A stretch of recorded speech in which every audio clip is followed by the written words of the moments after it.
Keys to warfare. Leaders of armies have thought about this subject since armies existed. How can soldiers be motivated, be made more aggressive, more desperate?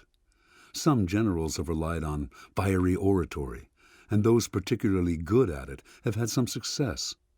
But over 2,000 years ago, the Chinese strategist Sun Tzu came to believe that listening to speeches, no matter how rousing, was too passive an experience to have an enduring effect. Instead, Sun Tzu talked of a death ground, a place where an army is backed up against some geographical feature, like a mountain, a river, or a forest, and has no escape route. Without a way to retreat, Sun Tzu argued, an army fights with double or triple the spirit it would have on open terrain, because death is viscerally present. Sun Tzu advocated deliberately stationing soldiers on death ground to give them the desperate edge that makes men fight like the devil. That is what Cortés did in Mexico, and it is the only sure way to create a real fire in the belly. The world is ruled by necessity. People change their behavior only if they have to. They will feel urgency only if their lives depend on it. Death ground is a psychological phenomenon that goes well beyond the battlefield. It is any set of circumstances in which you feel enclosed and without options. There is very real pressure at your back, and you cannot retreat. Time is running out. Failure, a form of psychic death, is staring you in the face. You must act or suffer the consequences.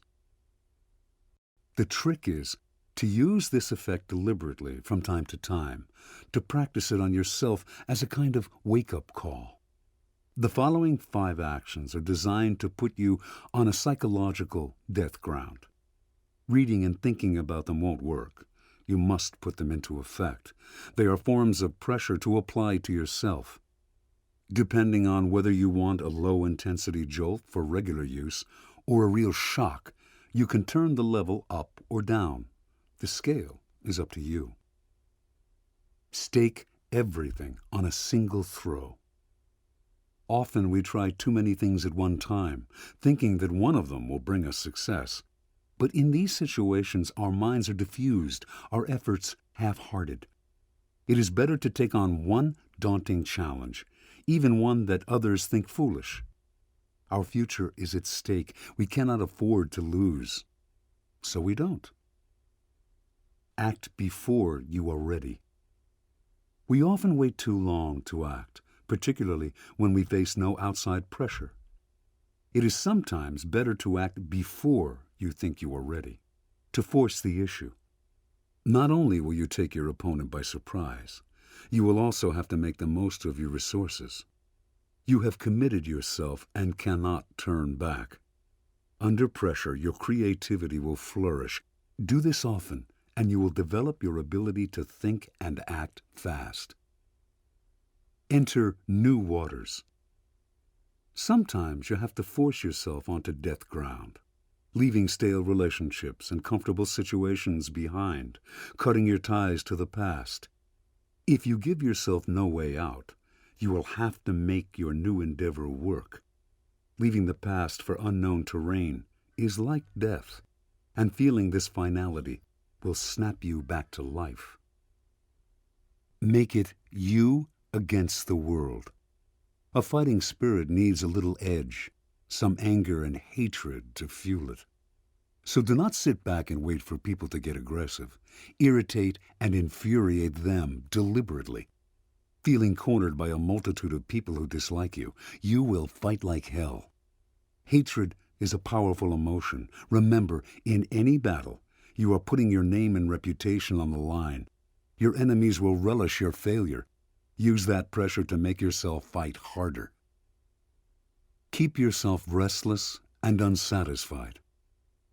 When we are tired, it is often because we are bored. When no real challenge faces us, a mental and physical lethargy sets in. Sometimes death only comes from a lack of energy, Napoleon once said. And lack of energy comes from a lack of challenges, comes when we have taken on less than we are capable of.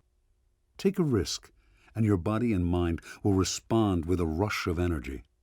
Make risk a constant practice. Never let yourself settle down. Soon, living on death ground will become a kind of addiction. You won't be able to do without it. When soldiers survive a brush with death, they often feel an exhilaration that they want to have again. Life has more meaning in the face of death.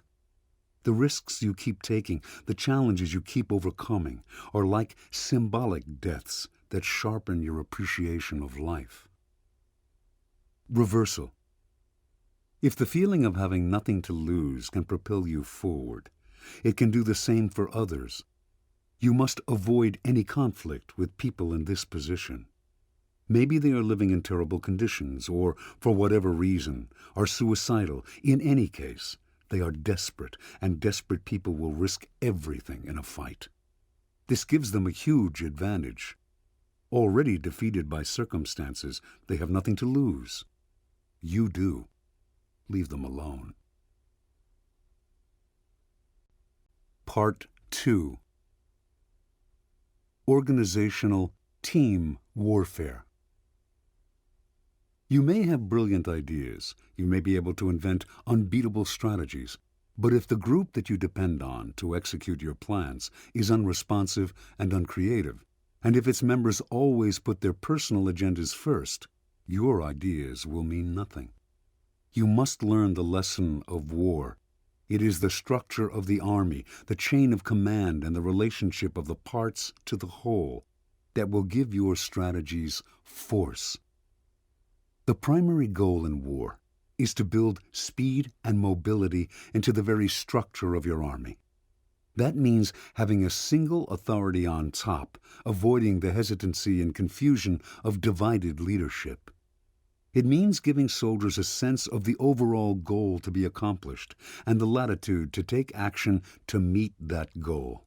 Instead of reacting like automatons, they are able to respond to events in the field. Finally, it means motivating soldiers, creating an overall esprit de corps that gives them irresistible momentum. With forces organized in this manner, a general can adapt to circumstances faster than the enemy can, gaining a decided advantage. The military model is extremely adaptable to any group. It has one simple requirement. Before formulating a strategy or taking action, understand the structure of your group. You can always change it and redesign it to fit your purposes. The following 3 sections of this program will help you focus on this critical issue and give you strategic options, possible organizational models to follow, as well as disastrous mistakes to avoid. 5. Avoid the snares of groupthink. The command and control strategy. The problem in leading any group is that people inevitably have their own agendas. If you are too authoritarian, they will resent you and rebel in silent ways. If you are too easygoing, they will revert to their natural selfishness and you will lose control. You have to create a chain of command in which people do not feel constrained by your influence, yet follow your lead. Put the right people in place. People who will enact the spirit of your ideas without being automatons. Make your commands clear and inspiring, focusing attention on the team, not the leader. Create a sense of participation, but do not fall into groupthink, the irrationality of collective decision-making. Make yourself look like a paragon of fairness, but never relinquish unity of command. Remote control.